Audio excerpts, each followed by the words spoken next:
ആക്ഷേപിക്കുന്ന, ഒരു സമുദായത്തെ ആക്ഷേപിക്കുന്ന അധികാരം മുഴുവൻ മലപ്പുറം ജില്ലയിലേക്കാണ് കൊണ്ടുപോകുന്നത്. മലപ്പുറം ജില്ലയാണ് നാട്ടിലെ കാര്യങ്ങൾ തീരുമാനിക്കുന്നത്. അവർ വേറെ രാജ്യമാണ്, അവിടെ മറ്റാളുകൾക്ക് താമസിക്കാൻ കഴിയില്ല എന്ന അങ്ങേയറ്റത്തെ വിദ്വേഷം പറയുന്ന ഒരു വ്യക്തിയെ കേരളത്തിലെ മുഖ്യമന്ത്രി സ്വന്തം കാറിൽ കയറ്റി കൊണ്ടുപോയത് നമ്മൾ കണ്ടു. ഞാൻ ചോദിക്കട്ടെ, കേരളത്തിലെ മുഖ്യമന്ത്രി പിണറായി വിജയൻ അദ്ദേഹത്തിന്റെ മക്കളെയും മരുമക്കളെയും അല്ലാതെ മരുമകനായ പൊതുമരാമത്ത് മന്ത്രിയെ വരെ കാറിൽ കയറ്റിയത് നമ്മൾ ആരെങ്കിലും കണ്ടിട്ടുണ്ടോ? അങ്ങനെയുള്ള ഒരു മുഖ്യമന്ത്രിയാണ് ഈ വിദ്വേഷം പറയുന്ന ഒരാളെ കാറിൽ കയറ്റിയത്. ഏത് പരിപാടിക്ക്? ആ പരിപാടിയിൽ ആരുടെ ആശംസയാണ് വഹിച്ചത്? ബുൾഡോസർ രാജ് നടപ്പിലാക്കി ഈ രാജ്യത്തെ ന്യൂനപക്ഷങ്ങളുടെ വീടുകൾ തകർക്കുന്ന യോഗി ആദിത്യനാഥിന്റെ ആശംസാ കാർഡ് വായിക്കുന്നത് അവിടെ ആരാ? VN വാസവൻ. എന്തൊരു ആവേശം! കേരളത്തിലെ മുഖ്യമന്ത്രി പിണറായി വിജയനെ സാക്ഷി നിർത്തി യോഗി ആദിത്യനാഥിന്റെ ആശംസകൾ വായിക്കുന്ന ഒരു നാടായി കേരളത്തെ മാറ്റുന്നു.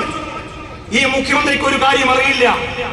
വർഗീയവാദികളെ, വിദ്വേഷം പറയുന്നവരെ പുറംകാല് കൊണ്ട് ചവിട്ടി ഒളിച്ച മണ്ണാണ് ഈ കേരളമെന്ന് ഈ നാട് ഭരിക്കുന്ന മുഖ്യമന്ത്രി മറന്നു പോകരുത്. എന്നിട്ടോ ആഗോള അയ്യപ്പ സംഗമം നടത്തുന്നു. ആര്? Communist Marxist party.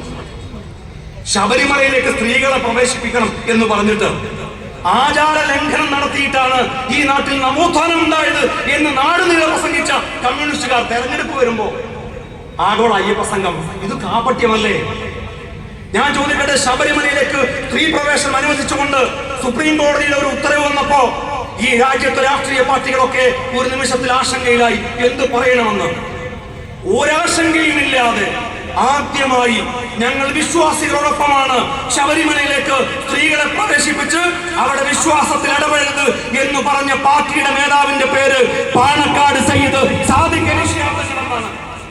ഒരാളും പറഞ്ഞിട്ടില്ല, അന്ന് ഒരു രാഷ്ട്രീയ പാർട്ടിയും പറഞ്ഞിട്ടില്ല. നമ്മളന്ന് വിശ്വാസികളോടൊപ്പം നിന്നു, നമ്മളന്ന് ഹിന്ദുമത വിശ്വാസികളോടൊപ്പം നിന്നു. മാത്രമല്ല, ആചാരം സംരക്ഷിക്കണമെന്ന് ആവശ്യപ്പെട്ട് ഹിന്ദുമത വിശ്വാസികൾ ഈ തെരുവിലിറങ്ങി സമരം ചെയ്തപ്പോ മുസ്ലിം ലീഗിന്റെ പ്രവർത്തകന്മാർ നാരങ്ങാ വെള്ളവുമായി പോയി അവരെ സ്വീകരിക്കാൻ. എന്താ നമ്മളെ കളിയാക്കിയത്? നാരങ്ങാ ലീഗ്, അയ്യപ്പ ലീഗ്.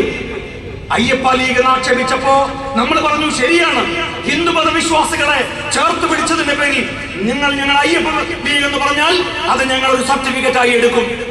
അവർക്ക് നാരങ്ങാ വെള്ളം കൊടുത്താൽ ഞങ്ങളെ നാരങ്ങാ ലീഗ് എന്ന് വിളിച്ചാൽ ഞങ്ങളൊരു അഭിമാനമായി എടുക്കും.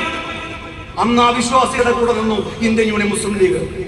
അന്ന് നമ്മളെ ആക്ഷേപിച്ചവർ ഇന്ന് യോഗി ആദിത്യനാഥിനെ പച്ചപ്പരവതാനി വിരിച്ച് ഇന്ന് അയ്യപ്പ സംഗമം നടത്തുന്നു. എന്തിനു വേണ്ടി? 4 വോട്ടിന് വേണ്ടി. വെള്ളാപ്പള്ളി നടേശൻ മുഖ്യമന്ത്രി പിണറായി വിജയൻ അയ്യപ്പ ഭക്തനാണെന്ന് പറയുമ്പോ ഒരക്ഷരം മറുപടി പറയുന്നില്ല. ഈ രാജ്യം മുഴുവനും ആചാരം ലംഘിക്കാൻ, ശബരിമലയിലേക്ക് എന്ത് വില കൊടുത്തും സ്ത്രീകളെ കയറ്റാൻ, ഹിന്ദുമത വിശ്വാസികളുടെ വിശ്വാസങ്ങളെ വ്രണപ്പെടുത്താൻ ഒരു ഭരണകൂടത്തെ ഉപയോഗിച്ച്, പോലീസിനെ ഉപയോഗിച്ച് കഠിനാധ്വാനം ചെയ്ത ഒരു മുഖ്യമന്ത്രിയാണ് ഈ മാറ്റം. എന്നിട്ട് ഇപ്പോ തെരഞ്ഞെടുപ്പ് വരുമ്പോ വോട്ട് കിട്ടാൻ വേണ്ടി കെട്ടിപ്പിടിക്കുന്നു, മന്ത്രിമാർ ഉമ്മ കൊടുക്കുന്നു. എന്തെല്ലാം കാഴ്ചകളാണ്! ആരെയും കെട്ടിപ്പിടിച്ചു കൊള്ളട്ടെ, നമുക്ക് പരാതിയില്ല. ആർക്കും ഉമ്മ കൊടുത്തുകൊള്ളട്ടെ, നമുക്ക് പരാതിയില്ല.